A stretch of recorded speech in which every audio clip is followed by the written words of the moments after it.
welcome to the Creator Confessionals booth at Creator Economy Live. How are you doing today? I'm doing great. Thanks for having me. Of course, Good thank you for vibes. coming. Great way to start the day, sitting with you. Absolutely. How are you feeling about the energy so far? So far, so good. I think everyone's really excited. There's a lot of that collaborative energy. People seeing their internet friends for the first time. So I'm excited to love. Exactly. What are you here and most excited about for the conference? I'm most excited about seeing what everyone's goals are and how we can support each other. Yeah. Just making some genuine relationships with people.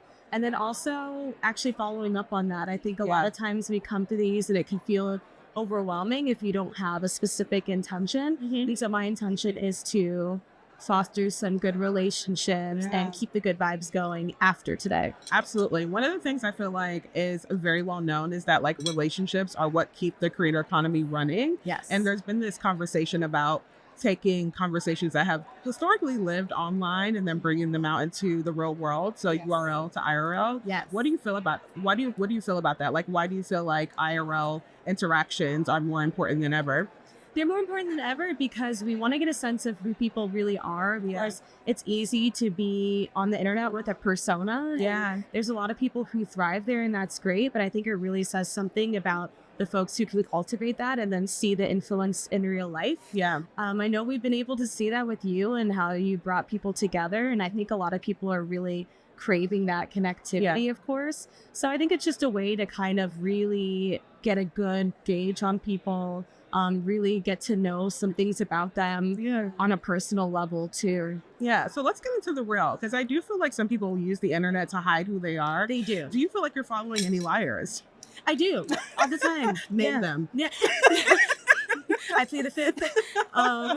But that's what's really cool about it, because it's like, okay, let's see who has personality. Yeah. Let's see, like, what does your voice sound like? How do you interact? Like, what are you feeling? I think it's really cool to also have some of that vulnerability in person. And so I think it's really great to be able to do that because sometimes people aren't who they seem. It's very true. I mean, we have a whole era of the catfish show. Hello to Neve and Max if they're watching. Do you feel like you're able to tell online like who has a real personality versus if they don't? I do, because I feel like I can clock it. Yeah. Because I'm seeing a lot of people who like to regurgitate what some other large creators are doing, or there's just something about the tone and how people, sometimes post online where it just feels too like a formula. Yeah. Too much like a formula, too cold. Yeah. And so I like to test that. So if I'm seeing somebody that I know I follow, I'm going to go up to them. That's just how I am, where I'm like, no, like we know each other. We've interacted. What's good?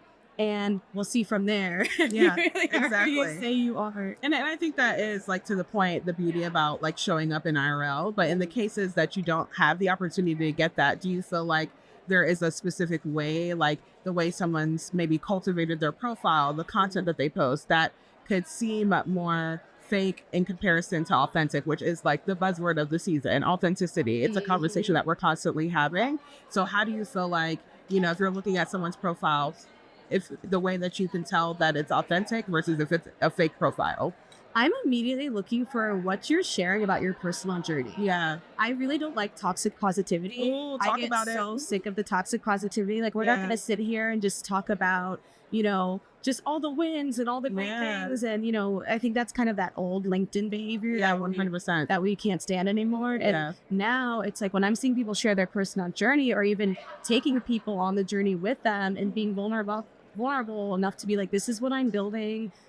I might need help along the way. Yeah. I'm trying to tap into my network. Building in public. Yeah, absolutely. Super, super important. So the more I see that, the more I'm like, you know what? I feel drawn to that person. I feel connected in a way where I want to help them. That's kind of naturally how I feel. I know, like, you being a connector as well, that we're like, how can we authentically help each other build together?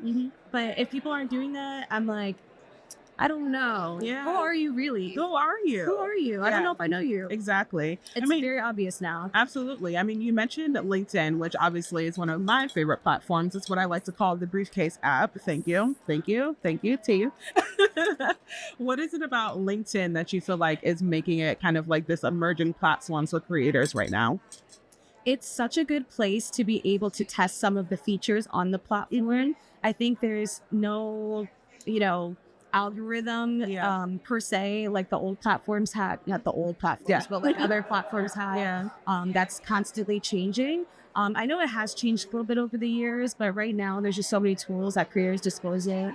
Being able to do short form content, being able to do lives, being able to do newsletters, and also the fact that decision makers are on the ads. So whatever you want your dream partners to see, dream collaborators to see, you can put it there and you feel like it's actually being viewed. Yeah. I know sometimes when you're on some of the other apps, you're not feeling like your content's always being viewed. Yeah, you feel like you're not getting reach. But yeah, I always say too that in this instance with LinkedIn, you have an opportunity to be exposed to other audiences. Yes. There's people who will see your post because you're commenting on something in their network's post. And that's something that's pretty unique that can get you in front of more eyes. Yeah, you feel like there's a lot more reach and discoverability there. Definitely. Yeah, 100%. It's interesting because I feel like navigating LinkedIn, people tend to be a little bit more fearsome about it because there's this like idea that you have to show up very professionally. Yes. And I feel like people feel like they can't actually be who they are. But I feel like actually showing up authentically, like we were saying before, and being exactly who you are is what's going to help you win on a platform like that. Like we see it across other platforms, TikTok, Instagram. Yes. The content that often performs the best is the content that feels very organic and where you see people just kind of like, you know, chilling at home in their bed and they're like, this is my hot take for the day. And it like will literally pop off. Yes. And there's nothing to say that you can't translate that content over to LinkedIn as well. That's why I love your approach, Jade, on the platform because your style is the short form. Yeah, absolutely. Like kind of like you're tweeting. Yeah, and Twitter has been very much a part of like my backstory and foundation, which is why I feel like the short form, kind of quick, witty pieces of content is what I excel at. But for people who aren't necessarily trying to grow their brand in that way, like what advice would you give them for showing up on a platform like LinkedIn? Yes, I love this question because I'm always telling people that you need to do what works for you. Yeah. You need to do what will make whatever will help you show up. If you are more of a visual person, if you're more of an audio person, think about how you like to consume. Think about how you like to create. If you force yourself to always do these line form, generic, what you think is a LinkedIn post, you might get bored of that and it's not going to be sustainable. Yeah. So you have to do something that is sustainable so that you keep going. Yes. Which could be the short form text because you can get a quick idea off, and I know yours blow up because it's something that is really true and authentic and people can snuff that out like we were saying. Exactly. Versus someone who is really coming up with something that they think they should make. Yeah. I'm somebody who I love to yap. I love to yap. You love a yapper. I love to yap professionally. Yeah. And so because I have a podcast, because I like to personally send voice notes, those things feel intuitive to me. And so I loved using LinkedIn audio, for example, and I was more successful at sustaining that over anything else because it's just something that's natural. So I want to switch gears a little bit. Obviously, we can't talk about the creator economy, and being that we're at Creator Economy Live, I want to hear some of your creator hot takes. What are some of the things that you feel like are very spicy right now that the people need to hear? Oh, my hot take. Warm it up. Birdman hands. My Birdman hands. My hot take. It does kind of come back to the buzzword of authenticity. Yeah. But I think people just need to be a little bit more honest about consistently sharing their hot takes. Okay. So my hot take is stop gatekeeping your actual thoughts. Put them out. Shake the table a little bit. Disrupt a little bit. It's going to reward you. It's going to make people be like, oh, I'm obsessed. I totally agree. But if you're going to go in and try to be like everybody else, it feels stale and we see it.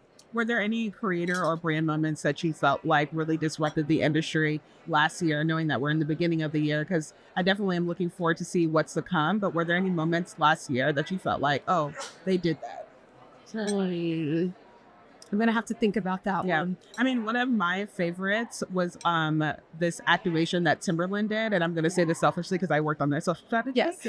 So we actually started leveraging AI to kind of make these Timberland beats kind of come out in real life. So one of the creative assets we produced was this larger than life Timberland boot that almost acted as a Macy's Day parade float. So you can kind of see the the giant Timberland boot flying in the sky.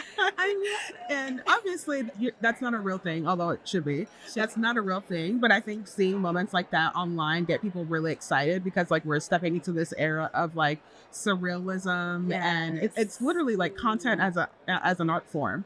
And I feel like those types of things get people really excited because we're used to seeing so many different kinds of content online. So then when they see something that's like not actually real, but they can detect that it's not really real because we're not trying to convince anyone that it is. They get really excited about it. We saw really great reaction from our community in that way. That is such a cool campaign to be a part of. And you're right, because it's so imaginative and people get a chance to kind of step out of reality because the news cycle is pretty heavy, which that reminds me of what I think has been pretty cool in the last year is creators having the opportunity to be personalities. We're seeing more creators on red carpets. We're seeing more creators at things like the DNC and the White House and all these moments where traditional press normally have those opportunities, but we're seeing creators and we're seeing them take this responsibility very seriously.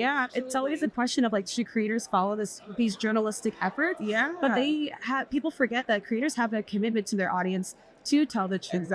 And so they want to tell the truth. They are truth tellers when they're being transparent, honest. That's their brand. People want to hear from them. And so I think it's really cool. I want to see more of that.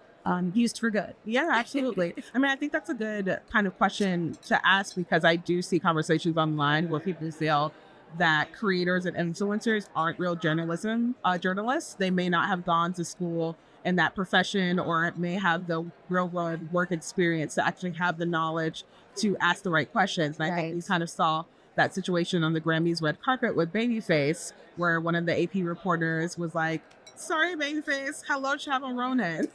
Go do that." Okay, go do that. That was not during Black History Month. So my question for you is like, do you feel in those moments it's warranted to have creators and influencers on the carpet, whether they have the credibility in the industry and the professional experience or not? I would give the advice for those creators to actually seek out some journalistic, training. It could be just things that are free online. But either actually like going out and kind of trying to get that information or looking to journalists to do that. I think there's a really cool opportunity for journalists to be able to work together with influencers, especially because I highly recommend journalists to have a personal brand and to have a presence online. If we're seeing more and more journalists, getting hip to that and they're doing that and having TikToks and having their social platforms and identities online, but we need more of them. We need to see them more. We want to know them. And I think there's a chance for them to work together in some way, shape, or form. Maybe that's an opportunity for the journalists to be able to create platforms where they are helping those creators. So I really hope to see more of that synergy because I know that it ruffles a lot of feathers and some people, feel strongly about it. And they have every right to. I think it's really, really important to defend journalism. Absolutely. So I know the worlds of journalism, marketing, PR, they all kind of overlap. When creators are building their personal brands, like is there certain professionals that you feel like they should gear more towards outside of just like a talent manager per se? Ooh, yes, that's a really good question. I think being able to kind of like look to what other folks in different industries are doing that are thought leaders and had personal brands. And thinking about how you can either find mentorship or find, community groups or resources that would benefit you from a business standpoint. Because when you're a creator, you are running a creative business. You are a creative business. So there's kind of aspects of getting to know a little bit more about how a business should run and kind of applying that to yourself as a creator. So I know you kind of work more so on the brand side, but you also have stepped into a creator kind of role in your own right. What have been some of your biggest hits as a creator? Ooh, let me get my list. Pull it out. Let me get my scroll. I'll just give you a few because I know we're limited. We'll start high level. High level is these brands gotta pay creators on time and well. Time. Yes, on time and well. On time, well. Say it with well, me. on time. Mix on them. time, well. Combination. Expeditiously. Expeditiously. Because The creators, I just really want brands to know that the craft, Yeah. there's so much put into it besides just making a video is not just whip up a video. Yeah. Make a video is also your expertise, your time, your creative process, thinking about what goes into it. There's so much that goes into that. And speaking of just whipping up one video, we don't want short-term partnerships. Yeah. We want the longevity. Very similar, my background being PR, and in PR and marketing, we know like these types of campaigns always take time to nurture, to get information and feedback so then you can make changes and keep going. And same thing with working with creators. It's part of your PR marketing strategy. Absolutely. So you want to be able to activate a roster of creators that you had where they are growing with you and they are understanding your brand more as you work together. It pays off in the end. So yeah, those are some of my longevity. Like I always say that brand partnership and creator relationships are very much like any other romantic relationship. You might do the cute little courting and dating in the beginning, but we want long-term commitment. Yes, we want longevity. We want reciprocity, as Lauren Hill said. Yes. You know, give us some reciprocity. So I feel like as brands kind of continue to engage creators and influencers, that's something that they should really prioritize. Like I have found with creators and influencers that sometimes, even if you like don't have the budget immediately, the guarantee of a longer term partnership will actually like succeed that, I'm excited to kind of see where this year goes in the creator economy. As we're about to wrap up, my final question for you is there anything that you feel like the people should know about the creator economy? People should know that the creator economy is booming. It's not going anywhere. It's something to be taken seriously. Sometimes when folks think about the connotation around influencer, they might have an early adoption idea of what influencers are, but the creator economy has blossomed so much. And I think it's really important for people to remember that these are creators who have influence. And I know we kind of use those words interchangeably, but creators, it's their craft. They have the audiences that care, and it's something that needs to be nurtured. And again, we need to give creators more of the tools because we're here. Yeah, absolutely. We're in a lot of places. And we're here to stay. We're here to stay. And we would like to stay. We would like to work with really great partners who value and understand and prioritize the creator economy. Amen. Say it like it is. Period. Well, thank you, Tiffany. Thank you for coming to the Creator Confessionals booth. It was a pleasure to have you. I love the booth, Jay. Thank you. Of course. Thank you.